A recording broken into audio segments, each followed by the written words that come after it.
क्रांती news, आवाज सर्वसामान्यांचा। संत श्रेष्ठ निवृत्तीनाथ महाराजांच्या दर्शनासाठी त्र्यंबक नगरीकडे जाणाऱ्या भाविक भक्तांची ओढ दिवसेंदिवस वाढतच असून नाशिक शहर आणि परिसरात हजारो दिंड्या दाखल होत आहेत। त्याच अनुषंगाने सातपूर येथील अंबड लिंक रोड वरील जाधव संकुल परिसरात कळवणच्या दह्यानं येथून आलेल्या पायी दिंडीचं जल्लोषात स्वागत करण्यात आले। सत्कार व आयोजन दिनांक 22 जानेवारी रोजी सकाळी जाधव संकुल परिसरातील भिका सोनवणे परिवार आणि समर्थ पार्क मित्रमंडळाच्या वतीनं दिंडीतील भक्त मंडळींना प्रेमळ स्वागत करण्यात आले।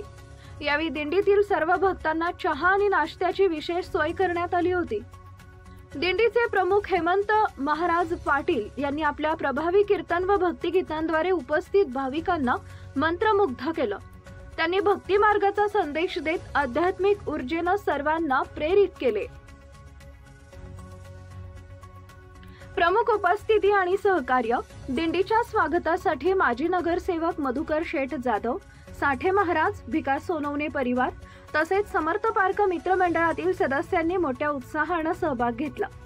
याशिवाय विघ्नहर्ता मित्रमंडळ, विघ्नहर्ता मेडिकल, राहुल पाचरणे, शुभम साबळे, साईराज मोबाईल, कृष्णा इंगळे, गौरव सोनवणे, शांताराम सूर्यवंशी, गुलाब जाधव, दीपक खटकाळे, कुंदन मानकर, मुकेश पाटील, संदीप महाजन, बनसोडे साहेब, मिस्त्री साहेब, निलेश शेवाळे, गणेश भाऊ बरे, अक्षय शेवाळे, प्रदीप पाटील, बबलू भारंबे, बाबा व इतरांनी दिंडीच्या आयोजनासाठी अथक परिश्रम घेतले। भाविक भक्तांसाठी विशेष व्यवस्थापन, भाविकांच्या स्वागतासाठी जाधव संकुल परिसरात पाणी, चहा, नाश्ता यांसारख्या आवश्यक सुविधांची तयारी करण्यात आली होती। या सेवा आणि प्रेमळ आदरातिथ्यामुळे दिंडीतील भाविक आनंदित झाले। सामाजिक एकात्मता व भक्तीचा आदर्श या स्वागतानं फक्त भक्तीचाच नव्हे तर सामाजिक एकात्मतेचाही आदर्श उभा केला। प्रत्येकाने आपापल्या परीनं योगदान दिले व या निमित्तानं भक्ती, श्रद्धा आणि एकोप्याचा सुंदर संगम पाहायला मिळाला। महाराष्ट्र क्रांती न्यूज साठी मुख्य संपादक प्रकाश बागुल, सातपूर, नाशिक।